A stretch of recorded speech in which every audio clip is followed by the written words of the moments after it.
what a pleasure it is to speak with you, Jim. And let me start with a compliment. You're probably the most humble person I've come across on the business news because you're very realistic about the markets. They're always trying to get you to tell them, for instance, what gold is going to be next week or 2 months from now, and you're very consistent. You say that I don't know where the market's going. Nobody knows where the market's going. So I really appreciate that. Well, Albert, maybe you know. maybe that's the answer. I certainly don't. No, and Maybe. I really appreciate that because you never want to talk about how much money you're making, despite being incredibly successful, and you're always very straightforward. But I think that the interviewers always miss an opportunity to ask you some real questions that you can answer. So it goes back, and I learned all about this afterwards. Like I said, I know you from Investment Biker, but looking back into your past, you were enormously successful in the hedge fund world at an extremely young age as well. And I want to ask you, this is not a question of how does it feel to be rich. This is more of a question of how did it feel to be so successful so early in your career? Well, I had always hoped to retire. Well, first I started work when I was 5. I had my first job when I was 5. So I had worked a long time, but to be a little more pointed, I always wanted to have more than one life, more than one career. And my plan, gosh knows, I didn't know what I was talking about, but it did work. I wanted to have more than one life. I wanted to make some money, be able to stop and start a whole new life. I didn't want to wake up when I was 75, still sitting in front of a computer on Wall Street. So my plan was to retire fairly young, and fortunately I succeeded.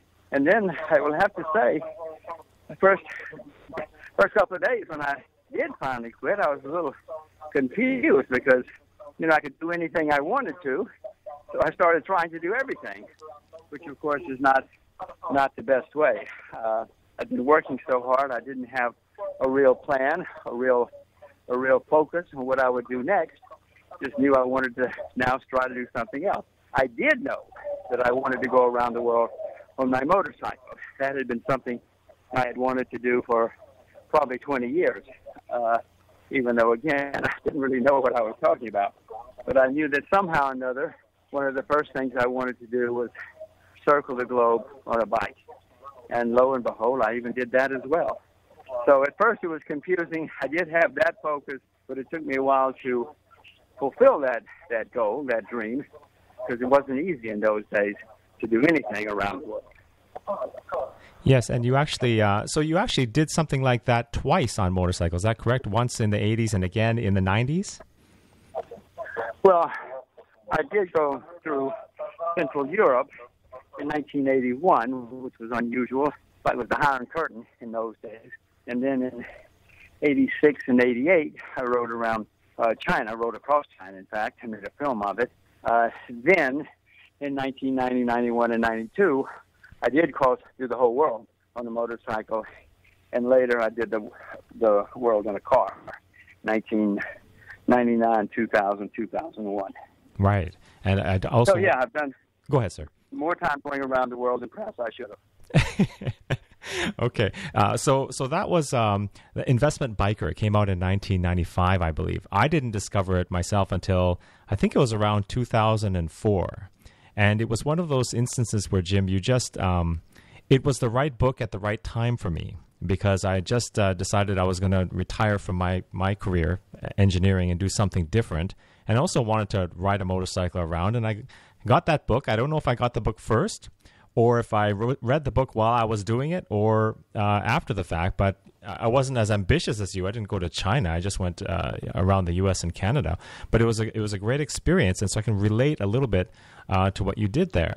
And the other thing about that book, I recall, it's been almost 10 years since I read it, but I remember you saying that while you were going on this adventure, you were also lecturing a lecturer at Columbia Business School, and I remember distinctly you mentioning that if someone wanted to learn about business, the best thing they could do is probably start a business and not go to business school. And I thought that was such an unusual thing to hear from someone lecturing, finance at a school like Columbia Business. And a lot of people now are saying that maybe school is not the best thing, but I think you were way out in front of them, way back in the mid-'90s saying this. Can you talk a little bit about that? Well, part of the reason I always sort of knew or thought I knew that from a distance the business school was more or less a waste of time. But then I actually taught at a business school, so I'm pretty convinced it's a waste of time and money because I see what they teach and I see what goes on. And yes, it can be great fun, and you can pick up a lot of dates if you want, and you can meet some people, but you come out with a lot of debt, and you miss 2 years of development at great expense. The people who spend those 2 years working, first of all, come out way ahead financially because they don't have to spend money to work; they get paid to work. And second, they learn relevant things. A lot of what's taught in business school is meaningless and useless, and is theory at best. It's best to really go and do, as far as I'm concerned. So I'm not a fan of business school, either the theory or the execution, from what I have seen in my experience in my life. And yes, at one point they made me a full professor at a Ivy League business school, but I think there are better things that one can do with one's money. Take that money, $100,000, $200,000, $300,000, and after opportunity cost, it probably is couple of $100,000 and start a business. The worst that happens is you fail. Start 2 or 3 businesses and fail 2 or 3 times. It's great education. A lot better education than sitting in a classroom reading books or listening to professors. Do you think it's the recent surge in tuition costs that have tipped the scales? I mean, is that sort of what did it for you? Or even before then, were you saying that, no, this is probably not the best thing that you could be doing? Because school has become tremendously expensive in the past couple decades. Well, I realized I was saying in the 70s, I didn't know what I was talking about because I'd never been or anything else. But then in the 80s, I started teaching there. I started teaching at Columbia because I wanted to learn to play squash. I'd retired, and one of the things I wanted to learn to do was to play squash and tennis, which I'd never really done. And I lived near Columbia, and there was no way to get into their facilities unless you were a student or on the staff or gave them $1 million or something. So that's why I started. I agreed with the dean if I would teach, if he would let me into the gym. Lifetime, I said, I want lifetime access. Lo and behold, he did it, so I started teaching, and then even more startling was I loved it. I had a lot of fun teaching there, and the students seemed to love, at least the student reviews were over the top. So I was very keen and had fun and did it for, several times, more repeatedly, in fact, until I went off around the world. But from my experience, it just reconfirmed what I thought about in theory, that it was not useful. Knowing what they teach, et cetera, even more clear to me that one can do better things with 2 years and a lot of money than go to business school. Were you, while you were there, I'm just curious, did you have to adhere to kind of a strict curriculum, or were you able to share your experiences? I think it's probably the experiences that the students were after. Well, no, that's what I taught. I taught what I knew and what I did. We didn't have textbooks. We taught. I taught as though I were the head of a research department at a hedge fund or an investment company, and they were supposed to come to me with ways to make money, and then we discussed it, critiqued it, and had a Socratic dialogue. I would question them incessantly and endlessly to try to make them see how it all worked. Interesting. Okay. I'd like to go back, if you don't mind. I read in your bio that you began your entrepreneurial life selling peanuts at baseball games. Is that true? Was that your first kind of foot in the entrepreneurial realm? Yes. When I was 6, I lived in a very small town in the backwoods, and when I was 6, I had the concession at sporting events, softball games, baseball games, Little League games, and I would sell peanuts and soft drinks, Coca-Colas, or whatever, to people, and that's how it all began. I mean, that's how my entrepreneurship began, or my first sort of business began, and it was, looking back on it, it was quite an experience. I hope I learned something from it. Was that a job, or was that your stand? Was that actually your business? No, it was my stand. No, it was my stand. It was my stand. When I was 5, I had worked for a lady in another town where my grandparents lived. I picked up the empty bottles. In those days there was a deposit on every. I guess it still is. So I picked up the empty bottles at the sporting events for her. She had the concession, and then I went back to my town where where we lived, and I got the concession myself. There was no one had the concession in those days, and so I got it. I see. Okay. Now this is difficult, if not impossible, to answer. But how early do you think that this instinct begins, or were you born with it? I mean, that's very early to start. Well, that's a very good question. I don't know how I got that first job when I was 5, whether I sort of said, why don't I do it? Or the old lady said, we need a little boy to pick up bottles, or my grandparents. I don't know. I don't remember. And I don't remember when I went back to my hometown whether I talked about it with my father or my parents, and they said, let's do it. I'm sure that I didn't get the concession without some support from my parents, even though it was a small little backwoods town. And nobody had the concession. I'm sure that I had to have the endorsement and the backing of my parents. I really don't remember now, but I do remember the execution that I did. I had both of the positions, and they worked. Yeah. Now, were your parents entrepreneurial? Well, I think my father would have liked to have been. I know he would like to have been entrepreneurial. He, for whatever reason, had 4 children before he was 28. I think 28 is the right age. And I realize now, looking back on it, that, gosh, he had a lot of immediate obligations, and we did live in this little place. And I don't think he ever did. I know he didn't. He never sort of became the entrepreneur that he might have liked to have been for whatever reasons. And one of the reasons is probably those 4 kids. Yes, absolutely. Can you share any other experiences you had later on that may have helped shape or hone your skills in reading markets and whatnot? Well, I had jobs ever since that first job when I was 5 through high school. I realized, and university, I realized that money was not easy to get, especially growing up in that little backwoods town. I remember when I went to Wall Street, I heard some of the most astonishing stories about how easy it was to make money and how trees could grow to the sky, etc. I was dumbfounded that these people actually said some of these things, and more important, they believed them. It was easy, and anybody can make a lot of money fast, and things would just boom. I guess I was more skeptical, having grown up in this little town where money was hard to get and where I didn't have a lot of money. And so it made me skeptical, and skepticism is something that I try to teach to my children and try to explain to people. Be very, very skeptical of everything you hear until you yourself know it's accurate. Even then you might be wrong. Right. But try to find out. I'm doing the arithmetic on something you told me just at the beginning of the interview, and I imagine it was you were 17 or 18 when you decided you wanted to go around the world on a motorcycle? Yeah, I had a motor scooter when I was a kid. I think I got my first motor scooter when I was 14, because I was too young to drive a car. And it was exhilarating for me, and I somehow or another got this urge, this dream, to see more and more of the world. I don't think it was because of the scooter. I think I always had that dream since I was a teenager. For whatever reason, I remember telling my girlfriend when I was 16 that, gosh, I'm 16 and I've never been anywhere. And she replied, of course, oh, no, I'm 16. I've been lots of places. I've been to Birmingham. I've been to Montgomery. I've been to Huntsville, Mobile, and I tried to explain to her that's not quite what I had in mind. Yeah.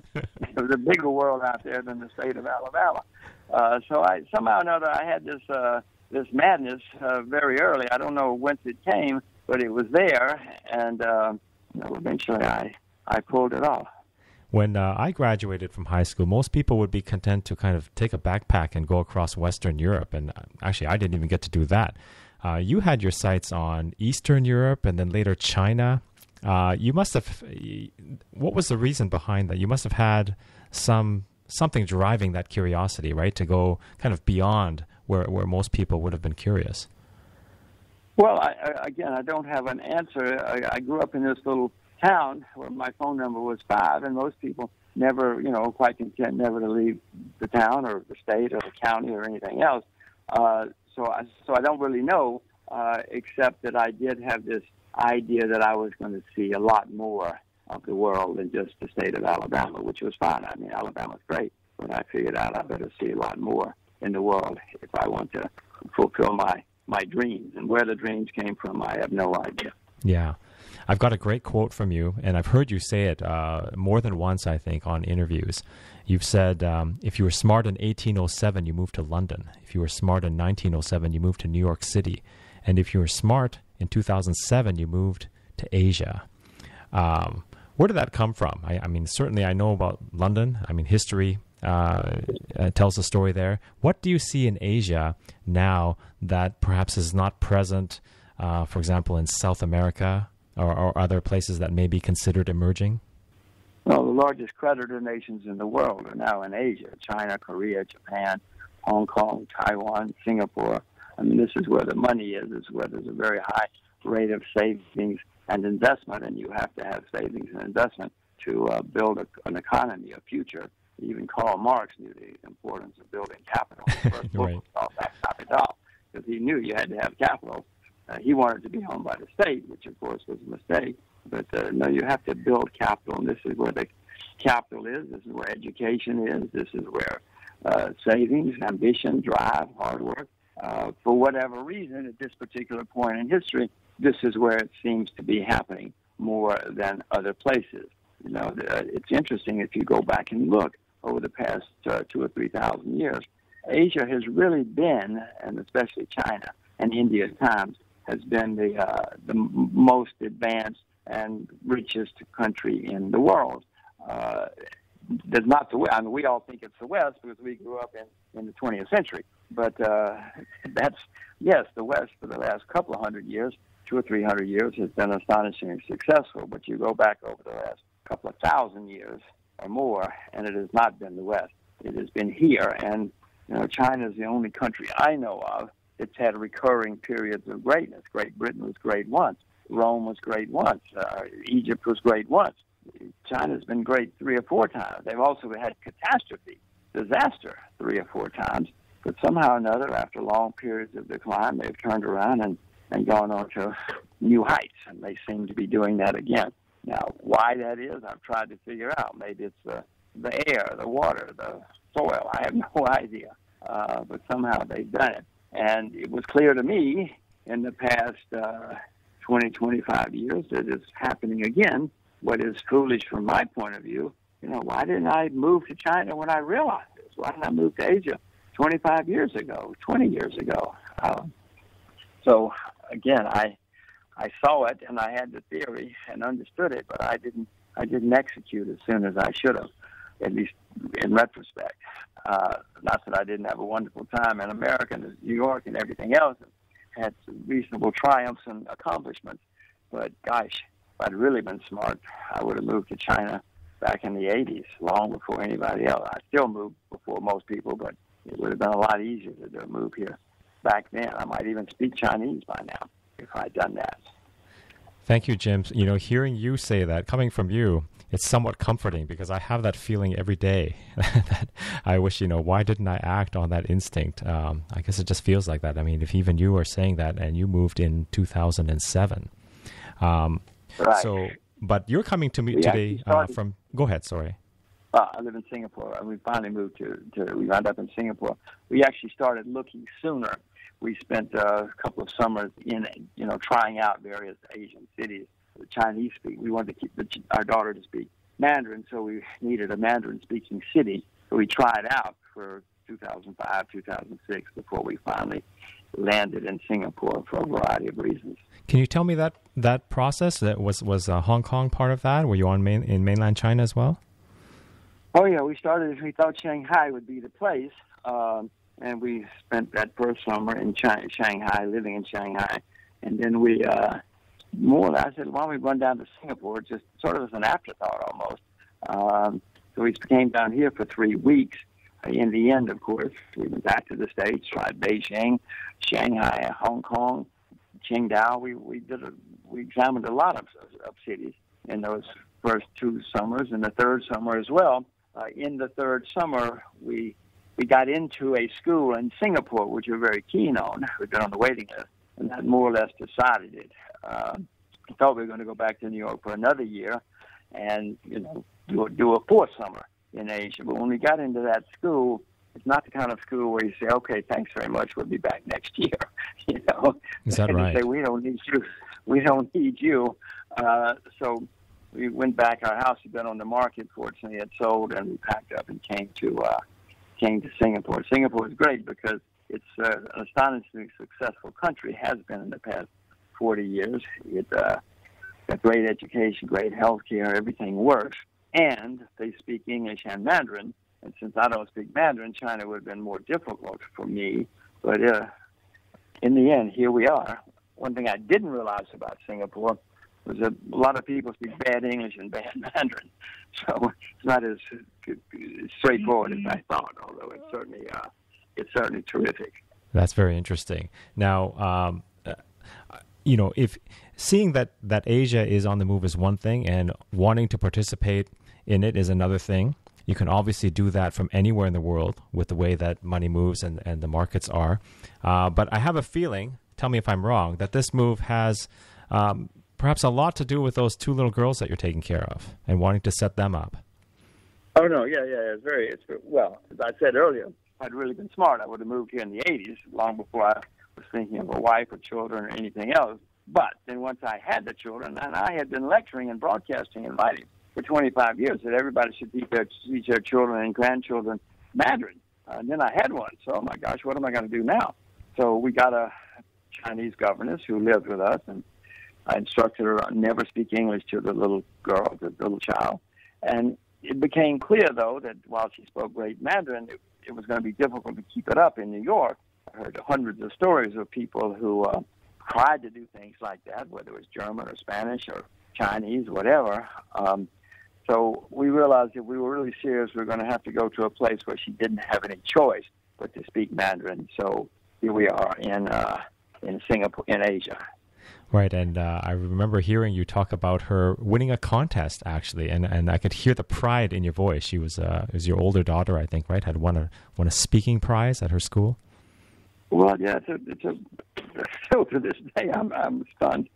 Singapore has a nationwide Mandarin speak. Every kid in the country, each school selects their best Mandarin speaker, and my daughter's the only blue-eyed person in her school, but she was selected, and she went to the next level, and she got selected for the finals. So Paige and I went to the finals. Obviously, had good parents, and hundreds of Chinese in the room, and two little white people and one little white girl. And lo and behold, she won the whole thing.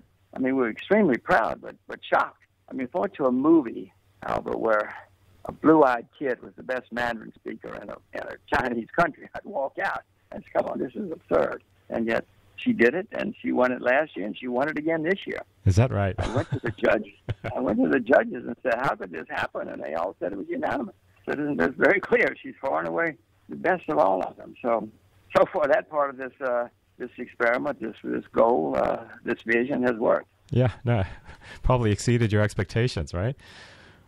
Far and away, yes. I would have been happy if you just spoke Mandarin. It would be the best in the country. I mean, it's a small country, but still, it is a Chinese country. No, it's been great. Yeah, and from what I understand, a country of very studious people as well. Oh, yeah, very, very. Yeah. So, your oldest is she must be around 9 or 10 now.